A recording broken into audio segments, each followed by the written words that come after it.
Good m and we're back. This is Real American Variety, and I am Bethany.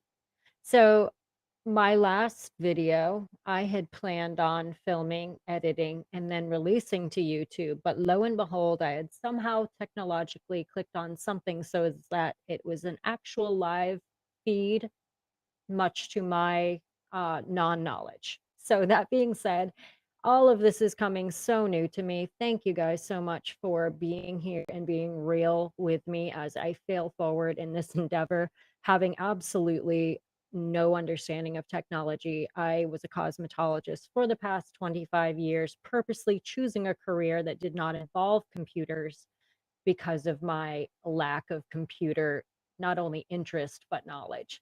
That being said, thank you for being here. I've got a few topics I want to speak about today. As always, if you like my content, please a thumbs up, maybe share with a friend, help me build my platform. It is because of you that I continue to do this, because of your support that I keep growing my channel. So thank you for that. All right. So I wanted to really focus on kind of one specific thing, but there's a few other things kind of wrapped up in it. So I just kind of wanted to first start talking about Fox News and Tucker Carlson. We watched him leave a while ago. We didn't know what was going to kind of happen with that. He had this NDA and he had this contract with Fox that it seemed unable to get out of. So we were like, when are we going to hear from Tucker? And then Tucker on Twitter kind of exploded, basically garnering more views than every single network put together, as many of us kind of expected, but there was that little bit of fear for Tucker that, maybe he would take a hit. But it is appearing that that is not the case whatsoever. And I just recently was reading an article about how there's been a mass exodus. And by mass exodus, I mean 9 people, but 9 people worked for Tucker Carlson that have all exited Fox since he exited, not because he has approached them, but because they have approached him to come and work with him. To me, just shows what an amazing human being he was, and that it wasn't really about Fox. It was really more about Tucker. So, that being said, I had read this other article that I found very intriguing. It was all about Fox Corporate. Now, Fox Corporate, especially like during the COVID year, they're on the news kind of talking, they were promoting the vaccine, but they were also speaking, some of them were speaking kind of, for choice. It should be choice. It shouldn't be something that's mandated. All these things. Yet all that time, Fox is mandating that all of their employees get vaccinated, probably boosted. Not only that, but tested for COVID every single day to even be able to go on the air. So I just find that extraordinarily hypocritical that a corporation is forcing one thing down the throat. They're also big into the equity and inclusion training. It's very obvious. We all know that BlackRock is one of their big investors because they, often run tons of BlackRock commercials. Probably Vanguard BlackRock is probably where most of the investment and owns most of the people that are invested in Fox. So we kind of all know that this comes from the top, the elites that are expecting this kind of ESG, this social justice warrior take that most corporations have to take. But what I find so interesting about Fox kind of calling themselves a conservative news station is meanwhile behind the scenes they're treating their employees just like every other liberal run corporation, but they're going out on the air and they're saying another thing. I guess and it led me, and it kind of, for me, this kind of happened when Tucker left, because I was an avid Fox watcher. That wasn't the only place I got my news. I always took it with a grain of salt. However, I liked a lot of the personalities. It was kind of always on in my home.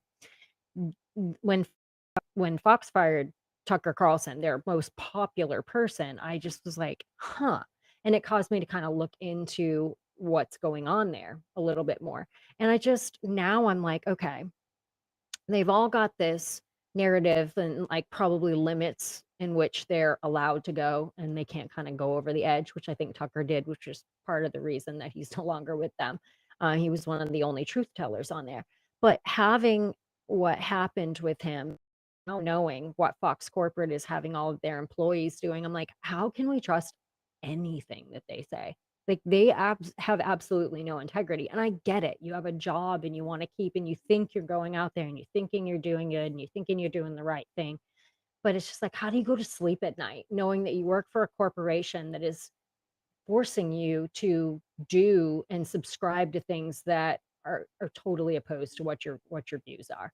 But anyhow, again, that's probably one of the biggest reasons that I applaud Tucker Carlson in leaving and most likely losing a ton of money, because I don't know, I haven't any idea what's in that contract, but I can guarantee whatever he's doing with Tucker on Twitter is most likely violating that, and that he probably took a big hit when it came to money.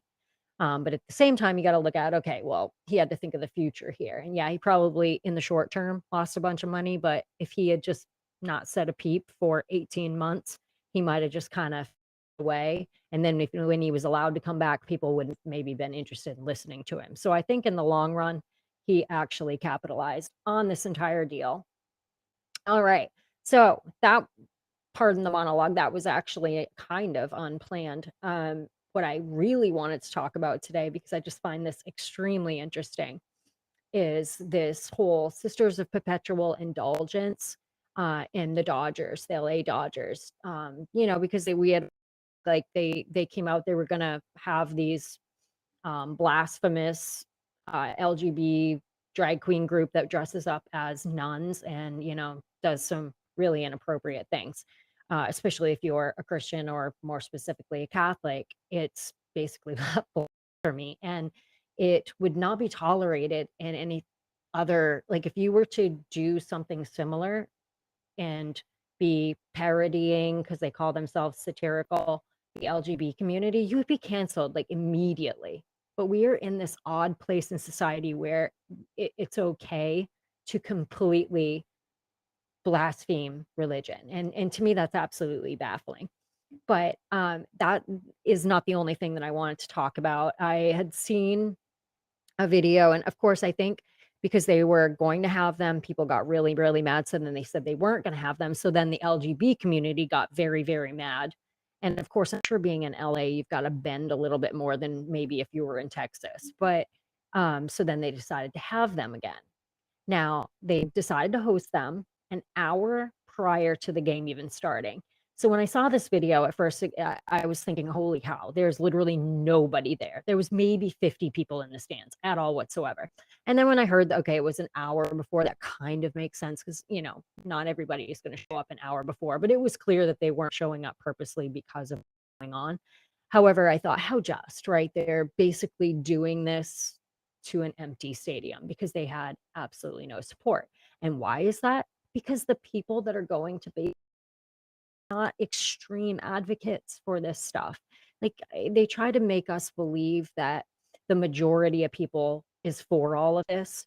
But this type of thing shows to me immediately how that's just what the media is saying. If you were to watch the news, you would think that the majority of people is pro trans, pro open borders, pro like everything, because that's the narrative that they're putting out there, and that us little small minority of people that are pushing against that we're the crazy like extremists. However, that's simply not the case. I mean, the majority of people, probably 90% of people, we agree on a lot of things, different levels of agreement, and some people might be a little bit actually okay with certain things, whereas they might, push harder on some physical things. But for the most part, we can come to a pretty much agreement on like 85% of the things. And I'm pretty sure that even people that have no faith whatsoever don't think it's okay to be completely blasphemous, and probably wouldn't show up an hour early to support such a thing. So I just feel like it was a big lose. I'm going to try to share my screen here in the hopes that maybe if it doesn't happen immediately, I can edit this out. But if what happened the other day happens again, I may be SOL on that. So I believe I got it though. Here we are. Okay. So thousands protest Sisters of Perpetual in Dodger Stadium hours before the night of Pride. So that's not what I found so extremely intriguing, aside from the fact that there was actually more protesters outside than there were inside supporting this blasphemous group of political satirical figures, as they want to call themselves. But it was actually that what happened afterward that I thought was so interesting, because so many people are talking about this, and they're talking about, was this God like reaching out and saying, okay, if you're gonna do this, now this is happening. Because apparently right after that, they were like smothered 15-0, like biggest loss that they'd had in I don't know how long. It was like the most just thing that could possibly happen for those of us that thought that what they did was so extremely offensive by choosing to exploit this Sisters of Perpetual Indulgence, in using Catholic and Christian folks as the butt of their joke. That being said, no one is that this was the work of God by any stretch, because I like to believe that God is a loving God and he doesn't do things to us. However, I just kind of look at it like maybe it could just be that the players basically their heads were not in the game. They were so disturbed by the fact that they were getting so much bad press based on this that maybe they just weren't all there. And kind of all of the catalyst of everything going on caused them to have a shitty game. Or we could go, maybe a little bit of justice was served here. God was just like, you're gonna smite me, now this is happening. But I'm not definitely on that ship, because as I said, I like to believe that he's a loving God, but he is also a just God. But I just like this. This was from Eric Metaxas. Don't know who he is. Maybe I should follow him. Coincidence following a deeply despicable and offensive Pride Day celebration honoring the infamously evil group that sexually mocks the crucifixion, pardon me, the LA Dodgers suffered the single worst home loss in 125 years. They lost to the Giants 15-0.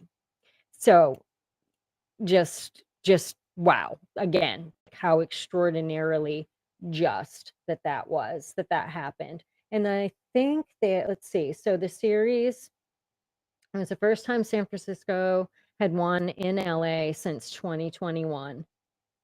First time so they swept the Dodgers at home. First time since 2012. Thank you.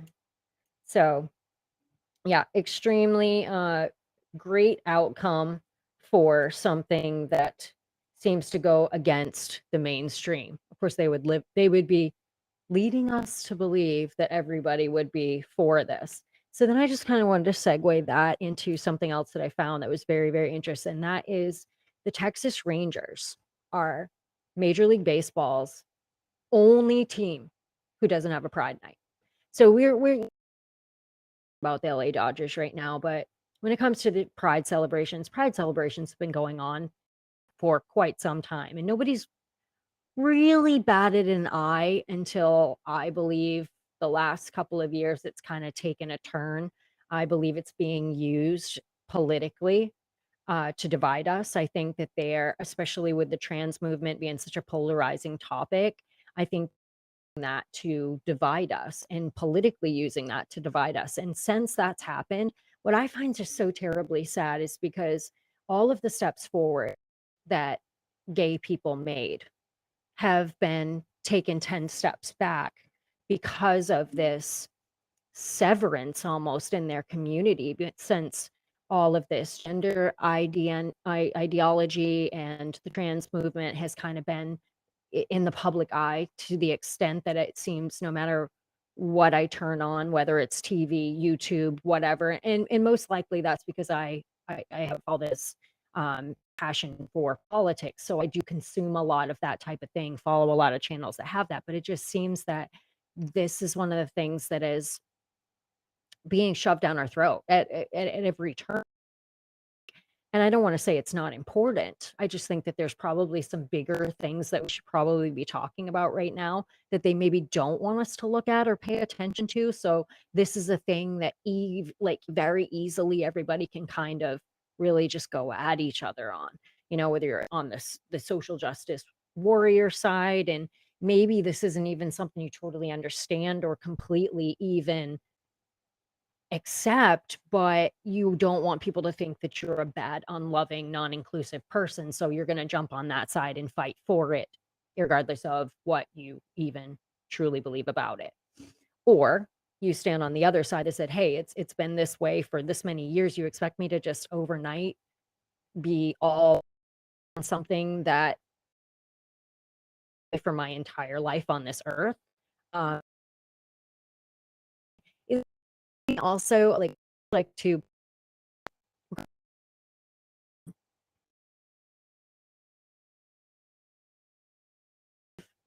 and you have integrity in that, right or wrong, then you can withstand opposition and maybe even welcome it, because opposition with opposition comes conversation, comes maybe understanding the other side a little bit more, maybe finding the things that we could possibly reach across the aisle and shake hands on, or maybe not, maybe realizing that that's never going to happen, but understanding and respecting the other side. You can deal with opposition. But when you are simply not even willing to deal with opposition and you just want to cancel everybody, that means you don't even have a firm foundation of your belief. You don't even, I don't, it makes me go, do you even really believe what it is that you are saying? Because if you truly did, you would welcome opposition. And the fact that you don't leads me to believe that you don't stand on a firm foundation. I digress. I went away from what we were talking about. I apologize. When I get passionate about something, that tends to happen. So the Texas Rangers, just total respect, total respect. And I had read this article. This might be a different article that I read, but it was what led me to pull this up and want to share this with y'all about how that they just said they're catering to their fans. They're inclusive. Anyone can come and anyone can enjoy baseball, but they're going to promote baseball. They're going to talk about baseball.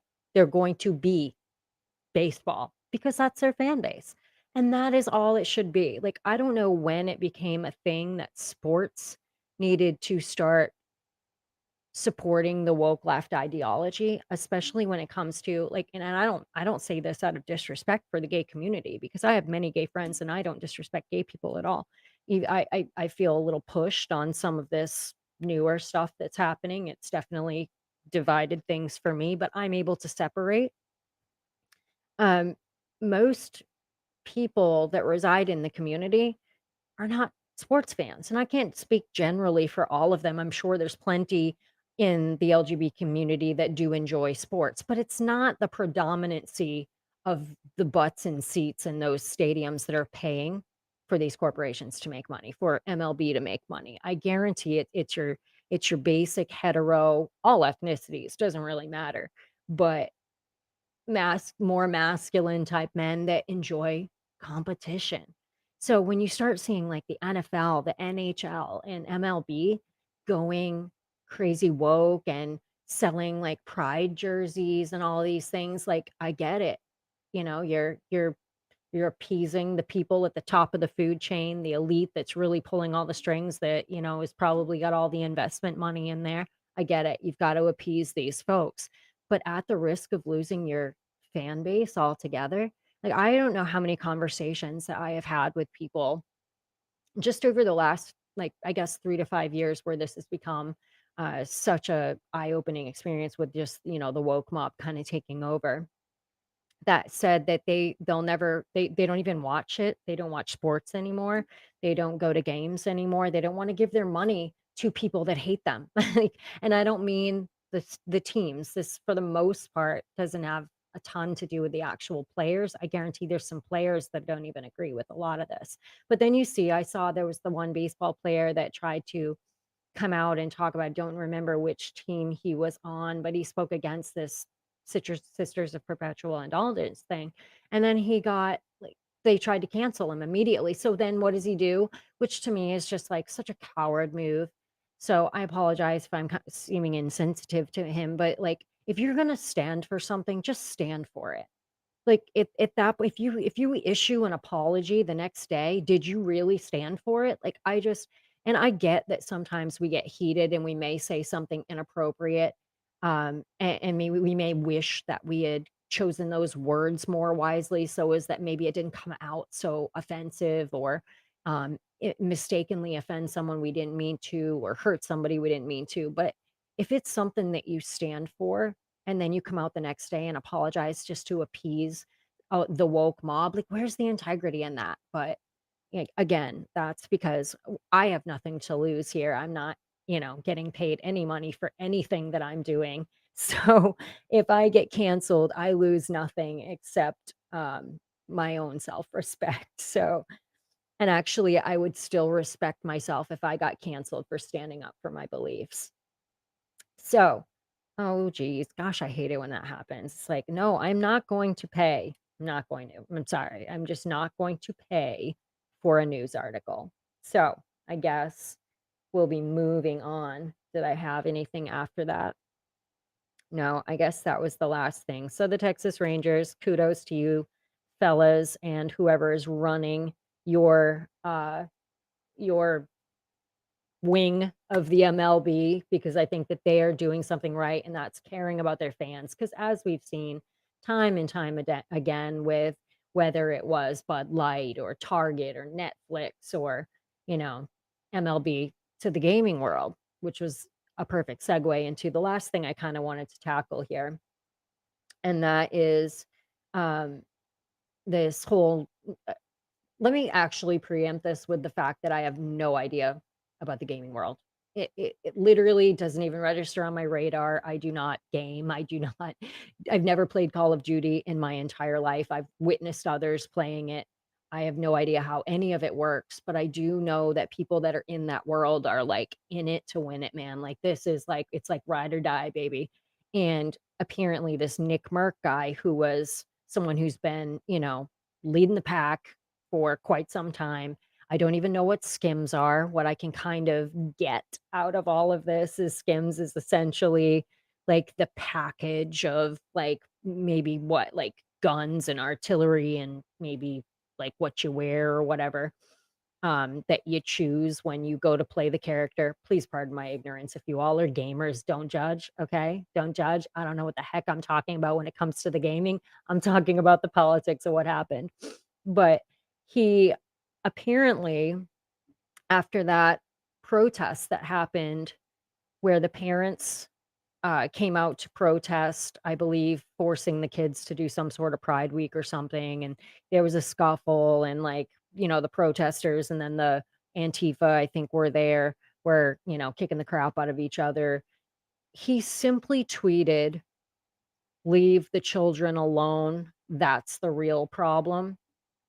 And everybody just jumped on him. Apparently, he tweeted that, a lot of his fans, because I have no idea what the gaming world is made up of, but I'm sure it's made up of all political spectrums, especially at this place that we're in now where, politics is ingrained in literally everything. But, when that happened, they Call of Duty saw the backlash that happened and immediately removed his skins, which infuriated a lot of people. A lot of people said, "I'll never play Call of Duty again," even to the point where he had some other gamers. I know it was Tim something or other, who was a buddy of his, that stood up, and then my husband keeps showing me there's this other guy, doctor something or other. Again, guys, like, pardon my ignorance in the gaming community here, who just said, "No, we're not playing it anymore." This one guy was like a big YouTuber. He plays on YouTube or and probably other places as well, Twitch, all the places, the gaming platforms, and they won't play Call of Duty anymore. And not only that, this Tim guy's like, "You know what? If you're gonna remove his stuff, remove mine as well. Like, I don't support what you did." And I did read a lot of people were, like, saying that he kinda caved, and he's kind of a coward because he didn't really stand up for what his buddy said as much as the way that the Call of Duty peeps kinda reacted to that. He didn't like how that went down. And I believe even this Nick Merck guy came out on his Twitter afterward and issued an apology in the sense that like, "Bro, like, I'm, like, a super inclusive person. I love everybody, but when I'm also a new dad, and I stand behind what I said. Leave the kids alone," you know? So, I have a little bit more respect for him than I do the baseball player who came out and, like, completely, like, retracted everything he said and then catered and pandered to the LGBT community or LGBTQIA plus.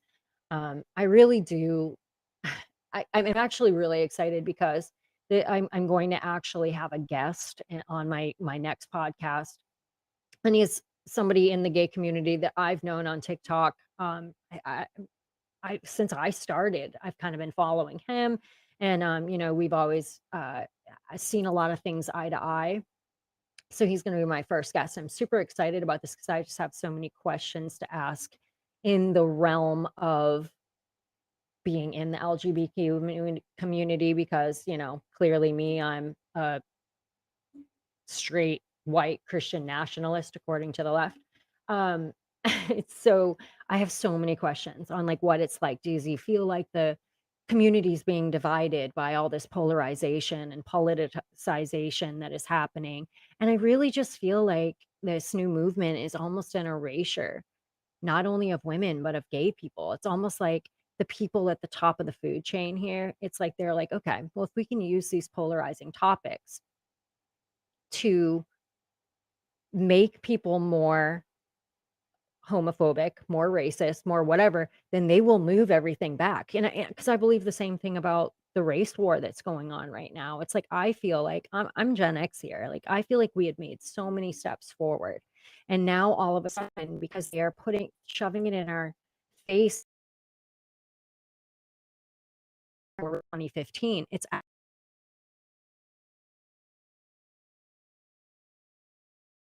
and it's a movement that they know is so polarizing to actually cause more hatred and homophobia, because people that didn't give two flying FUCKs about if Target had pride stuff up because it wasn't all about the new movement, um now they're associating the whole thing together. And it's like all these extra letters they're tacking on to the end that like it's like LGB, got it. I can understand all of that from a perspective of, not having any experience in it, but I can understand. Like I get that. I think we were at a place in society that was pretty darn okay with most people. Obviously, there's still gonna be extremists that are not gonna accept it, and I'm even a Christian, but I just always looked at it as it's not my place to judge, that's God's place to judge. I'm just told that I'm supposed to love everybody. So that being said, even the new movement, the trans movement that's coming, I love everybody. I just think if you're a grown ass adult and you wanna do whatever you wanna do, like, that's none of my business. But leave kids out of it. They don't even know what they want for dang breakfast, and you're telling me that they can make a decision that is going to change their entire life, because you can't go back from that stuff, and they're not talking about that. So, I'm super excited to have a guest and actually be able to ask somebody these questions that can answer from an entirely different perspective than me. So, I'm really excited to be able to share that with you all. Again, I truly appreciate you coming along with me on this journey, and sometimes um, not knowing what I'm doing when it comes to especially technology, and just kind of failing forward with me, knowing that it's only going to get better. I promise. Maybe at some point I'll actually make money doing this and I can hire people to make my show a lot better. But until then, I'm just going to keep being me and being as real and transparent as possible. And hopefully, you will all come on the journey with me. Until then, and until next time, which I'm hoping the next video that I upload will be the one with my guest. I will see you when I see you. Until then, you stay free, stay real, stay blessed, and yeah, stay awesome. All right. Thanks so much, guys. Don't forget to like and subscribe, share with a friend if you like my content.